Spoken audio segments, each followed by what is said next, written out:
Assalamualaikum warahmatullahi wabarakatuh. Waalaikumsalam warahmatullahi wabarakatuh. Alhamdulillahirabbil alamin. Wassalatu wassalamu ala asyrofil anbiya'i wal mursalin sayyidina wa maulana Muhammadin wa ala alihi washabihi ajmain, amma ba'du. Sahabat insan beraja yang dirahmati Allah. Amin amin. Allahumma amin. Insan beraja kali ini akan mencari tahu tentang banyaknya munculnya agama Islam ya. Iya. Di akhir zaman ini itu terlalu banyak sekali sehingga ada mungkin perkiraan 77 ya Apa yang itu? bermunculan ajaran-ajaran yang baru. Nah, nanti akan kita tanyakan dari Goib, mungkin ada yang lebih tahu tentang apa maksudnya itu. Mungkin ada unsurnya dengan apa? Bencana. Ya, tapi sebelumnya nanti kita sapa dulu lah untuk para netizen, para subscriber kita agar lebih semangat menonton. Ya, saya sapa dulu untuk para subscriber, para pemerhati, para netizen insan praja yang dirahmati Allah. Yang dari dalam Indonesia saya sapa dulu, mungkin dari kota saya, dari warga Bojonegoro. Semoga kalian semuanya selalu dalam lindungan Allah, dan yang lainnya yang dari Pulau Jawa, dari Kalimantan, dari Madura, dari Sumatera, dari Papua, Bali, Sulawesi, seluruh Indonesia. Semoga kalian semuanya selalu dalam lindungan Allah. Amin. Dan dipermudah segala rezekinya dan dibukakan pintu-pintu rezekinya oleh Allah Subhanahu wa taala. Dan para netizen, pemerhati serta sahabat insan praja yang berada di luar Indonesia, yang ada di Malaysia, di Brunei Darussalam, di Hong Kong, di Taiwan, di Korea, di Jepang, serta di Arab Saudi. Saya doakan juga semoga kalian semuanya selalu dalam lindungan Allah. Amin. Dan dibukakan pintu-pintu rezekinya, dipermudah segala urusannya. Amin. Allahumma amin. Ya, silahkan dilanjut lagi. Nah, nanti konten kali ini itu jangan bila ada salah paham, mungkin ada yang kurang cocok dengan keyakinan sahabat semuanya, jangan diperdebatkan. Ya. Kita ambil sisi positifnya saja. Jadilah penonton yang bijak, saudara. Jadi dicerna dulu apa yang dikatakan mediumisasi nanti, dicerna, jangan langsung ditelan mentah-mentah, dimasukkan akal. Ya, benar. Jadi sesuatu yang gaib itu sebenarnya tidak bisa dijangkau pakai akal logika. Jadi seperti itu. Itu menurut kami. Jadi dipahami dulu, dicerna dengan baik. Ya. Sambil kita zikir Allah, sambil kita sholawatan sallallahu alaihi Muhammad, agar nanti paham apa yang ada di video ini, apa hikmah-hikmahnya dan sisi positifnya. Ya, benar. Sebelum saya akan masukkan gaib yang ada di mungkin ya dimanapun nanti yang akan saya tarik, ini akan saya protek tubuh mediator ini biar nggak ada penyusup dari luar dan dari dalam. dengan atas izin guru saya, Sang Yang Nurjah yang nirwana, ya.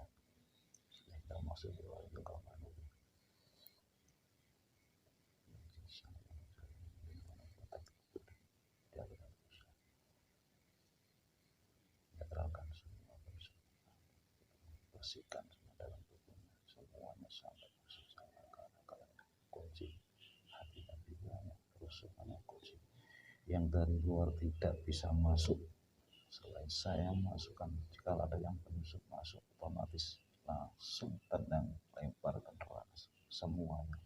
Sallallahu alaihi wasallam.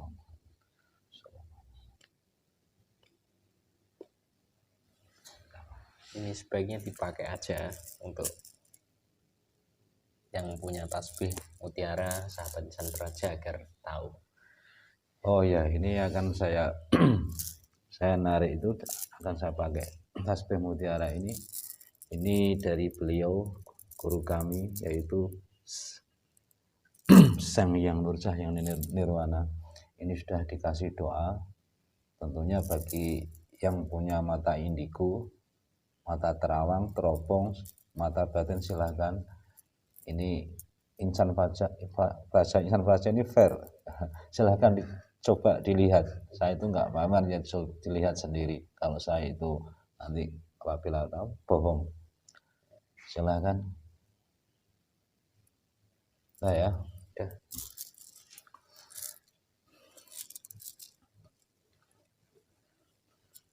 Ini saya akan pakai narik dengan apa tasbih ini.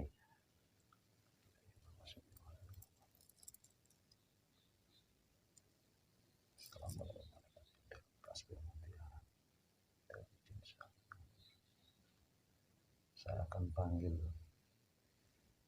makhluk gaib yang tahu tentang sejarah agama Islam, yang paling tahu, yang paling mengerti.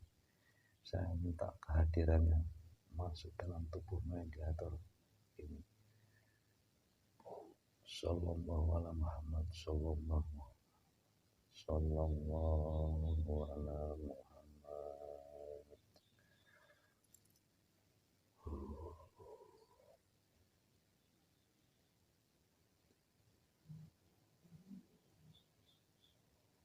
Saya persilakan masuk dalam tubuh mediator. Masuk.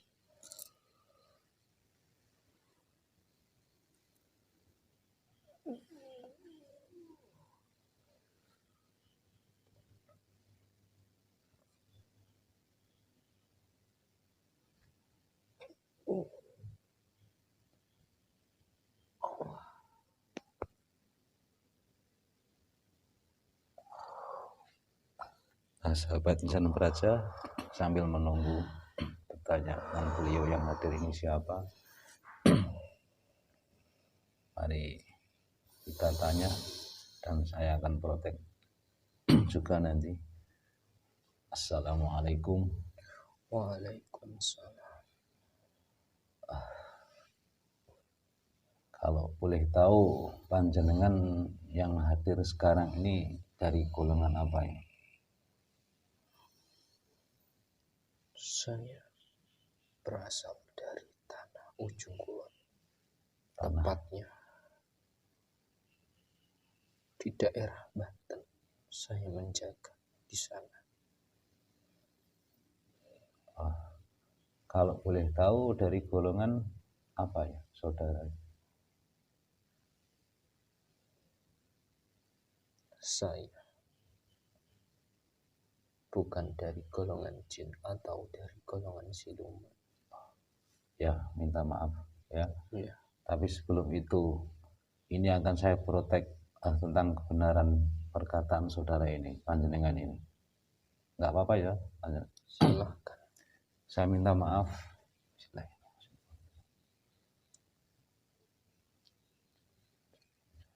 Protek itu ada. Jikalau perkataannya tadi bohong, saya minta sekarang juga lemparkan raka Sallallahu alaihi wasallam. Buka kedoknya dan asli.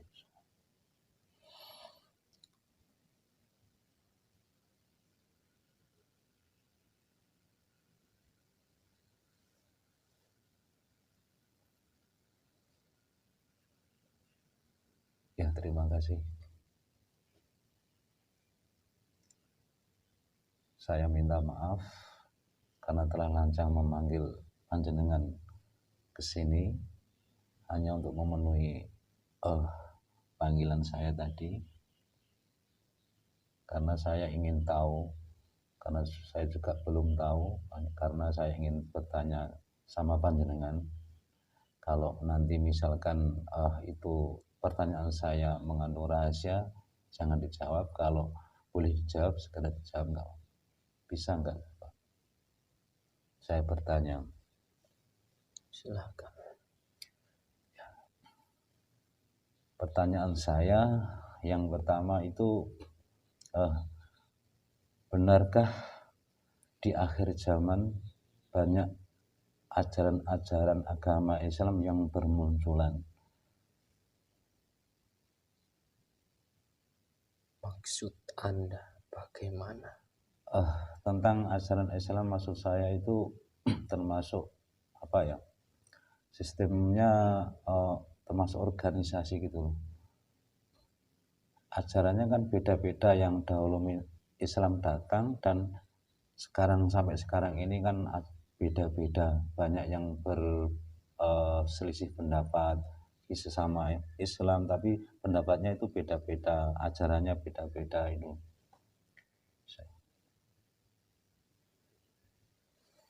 Mohon diperjelaskan kalau pertanyaan saya kurang lengkap tadi.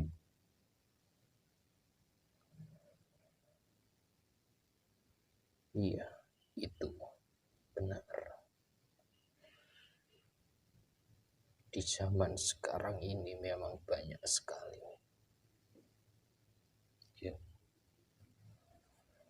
ajaran-ajaran agama Islam, dan banyak sekali sehingga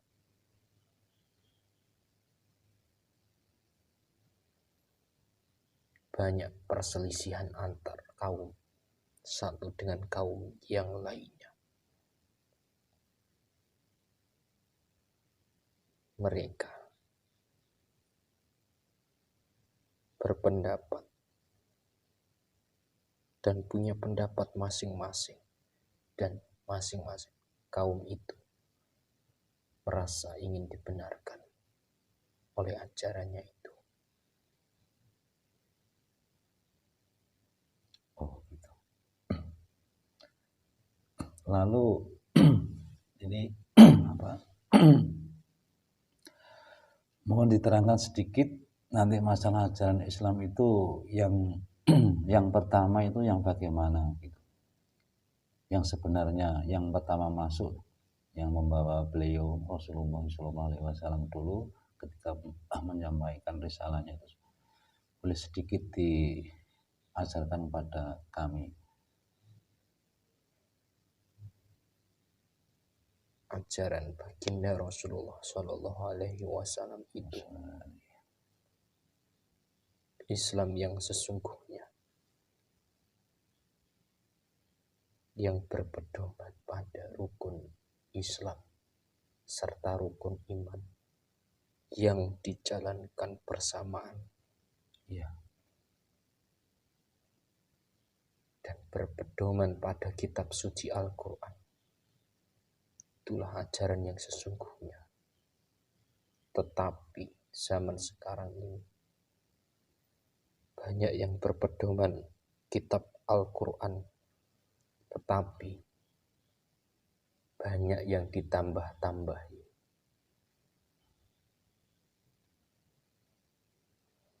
Padahal apa isi di dalam Al-Quran itu hanyalah suatu isyarat dari Rasulullah Shallallahu Alaihi Wasallam.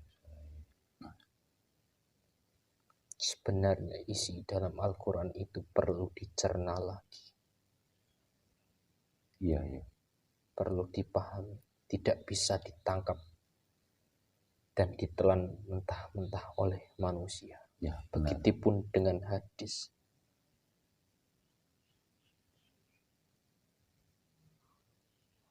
Jadi itu termasuk nantinya ilmu hakikat. apakah yang menambah-nambahi tentang apa itu ajaran Al-Quran nanti itu gimana orang yang seperti itu, yang menambah-nambahi ajarannya itu gimana? Ada hukumnya enggak?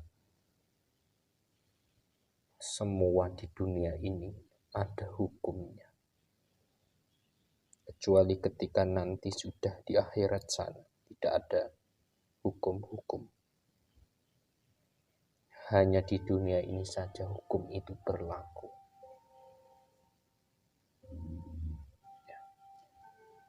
Kalau boleh tahu lagi dikasih contoh mungkin kalau yang ajaran Islam yang terakhir di akhir zaman ini menurut Baginda itu yang benar, terus mohon disampaikan kepada kami biar kita itu tidak terlarut dalam penambahan ajarannya tadi, orang-orang yang ingin dimuliakan tadi ya, mohon diajarkan pada kami.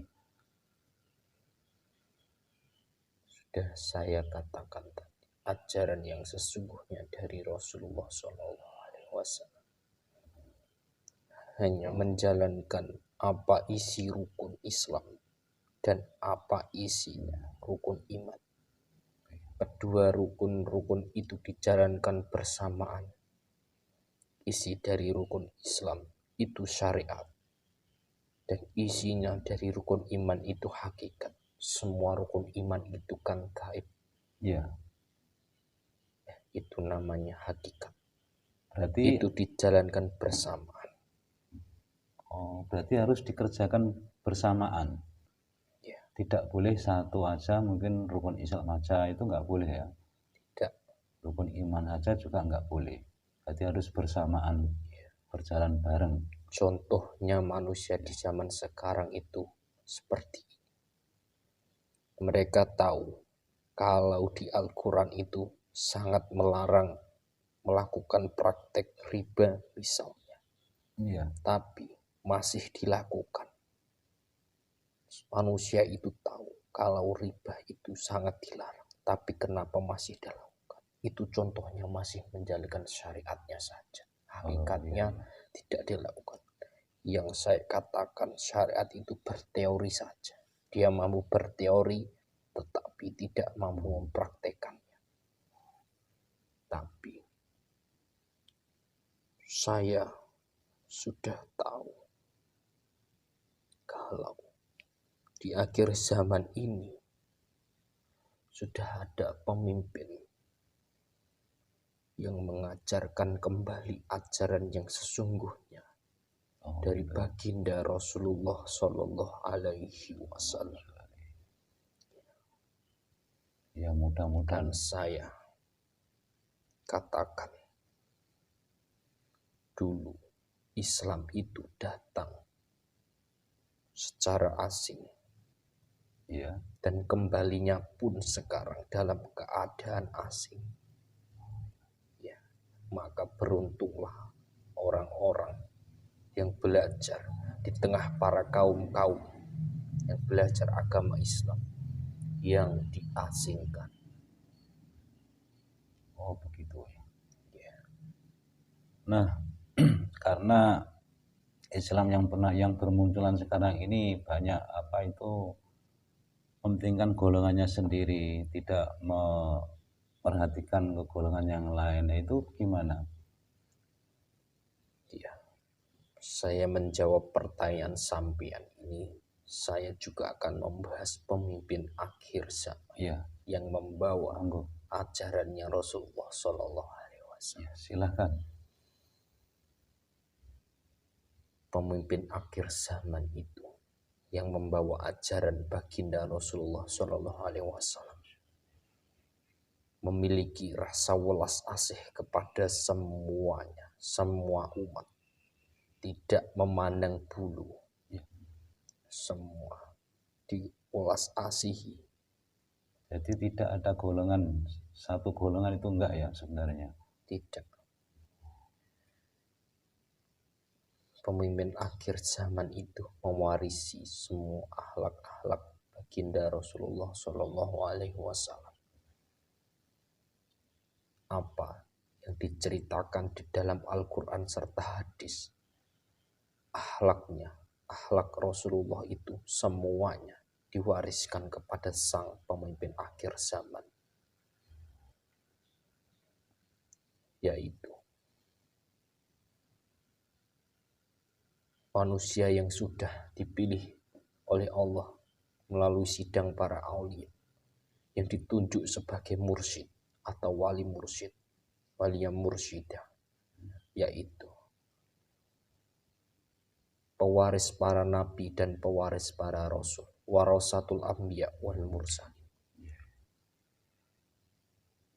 Itulah satu manusia yang telah dipilih, yang sudah ada di tengah-tengah para kaum manusia di Nusantara ini. Tetapi mengingat sudah banyak ajaran-ajaran Islam yang tidak sesuai atau ditambah-tambah, itu mengakibatkan ajaran Rasulullah yang sesungguhnya yang dibawa oleh sang pemimpin akhir zaman itu banyak yang memusuhinya dan banyak yang menganggap bahwa itu salah. Sebab nanti yang akan tahu ajaran yang sesungguhnya yang dibawa sang pemimpin akhir zaman itu adalah orang yang mempunyai hati nurani yang bersih, yang selama hidupnya melakukan taubat dan mencoba membersihkan dirinya dari dosa-dosa yang pernah dilakukan, sehingga mata hatinya melihat semuanya yang hak.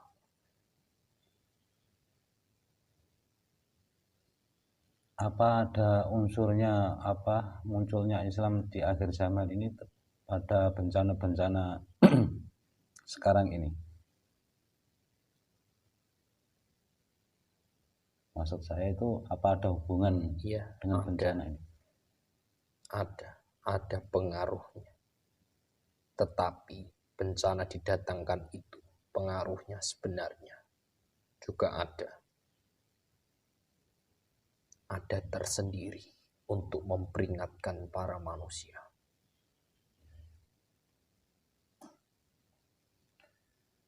Karena saya bertanya seperti tadi itu, saya juga ingin mencari ajaran itu yang sebenarnya pada pemimpin yang sebenarnya. Berarti pemimpin akhir zaman itu dipilih dengan apa dengan manusianya sendiri ya? Tidak. Pemimpin akhir zaman itu tidak butuh dinilai oleh para manusia. Beliau hanya ingin penilaian di mata atau di sisi Allah Subhanahu wa Ta'ala, di pandangan Allah Subhanahu wa Ta'ala, tidak butuh penilaian manusia. Berarti pemimpin akhir zaman itu kalau akhlaknya tidak seperti baginda Rasulullah, berarti bukan. Iya, bukan. Cara penilaiannya orang awam nanti kan harus seperti baginda, akhlaknya seperti itu ya nanti. Iya, beliau memiliki rasa welas asih kepada semuanya, tidak pandang bulu. Tidak harus dari golongan satu, harus ini bukan ya, berarti semuanya umat manusia berarti. Iya. Mungkin di lain agama Islam juga beliau itu maha pengasih. Iya, betul. Tidak hanya di suatu golongan Islam saja. Rasa welas asihnya disampaikan kepada semuanya.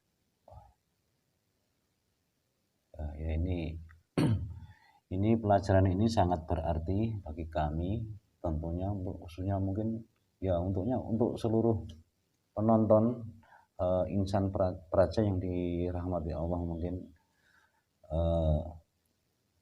Selain itu apalagi maksudnya dalam Islam di akhir zaman ini, ajaran di akhir zaman ini yang ditambah-tambah tadi, suatu misal. Tidak usah saya jelaskan Nanti orangnya masalah itu. Oh gitu.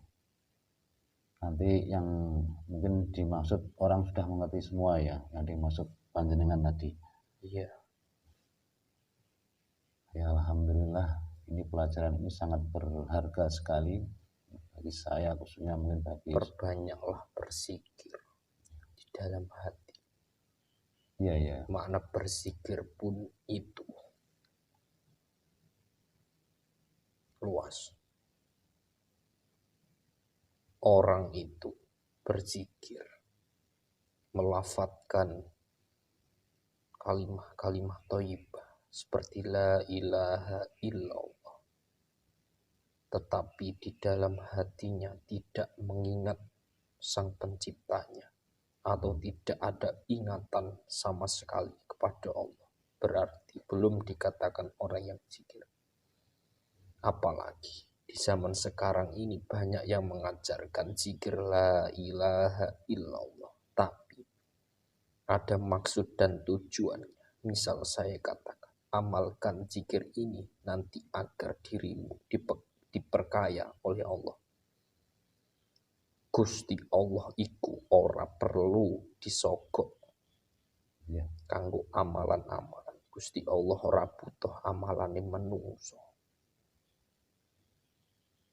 Jadi intinya Allah itu tidak mau disogok dengan suatu apapun. Ini kan bahasa Jawa nanti ya.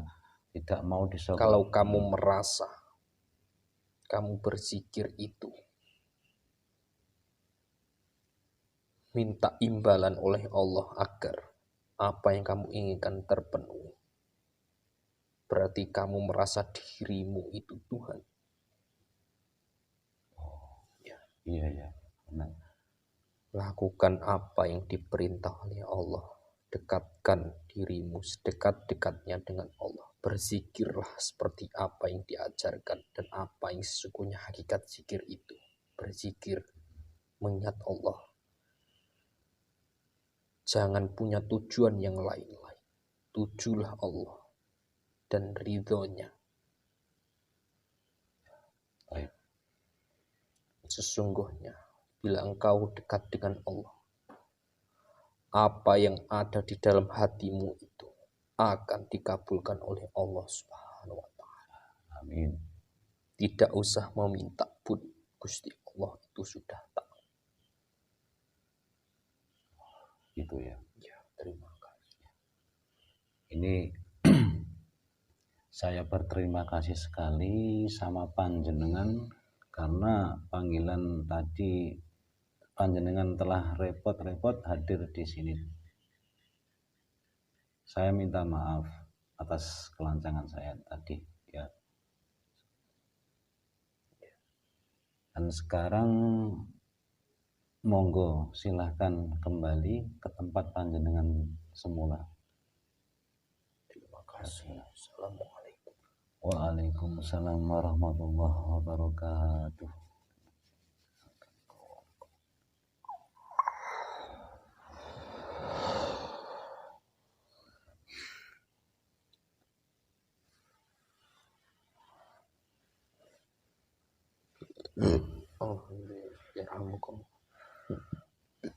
Alhamdulillah tadi beliau mau hadir memenuhi panggilan saya untuk menjelaskan ajaran Islam itu yang sebenarnya.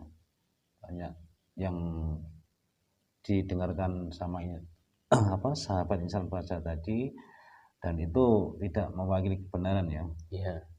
Tentunya kebenaran itu hak milik Allah Subhanahu wa Ta'ala. Anggap saja konten kita ini sebagai hiburan untuk mengisi waktu luang sahabat semuanya. Jadi diambil saja sisi positifnya, tidak usah diperdebatkan.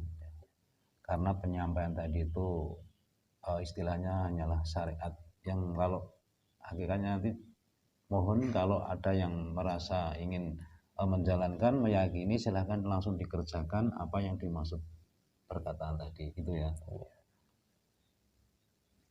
Mungkin ada tambahan-tambahan lain untuk menyampaikan seluruh semua sahabat insan praja. Jadi ajaran Islam tadi bukan tujuannya bukan satu golongan, bukan satu agama, tapi seluruh umat manusia. Jadi Islam itu rahmatan lil alamin, rahmat bagi seluruh alam ya. Iya. Jadi kalau mengasihi ya tadi maksudnya tadi kalau mengasihi jangan satu golongan, itu golongan saya aja yang kasih maksudnya tadi gitu.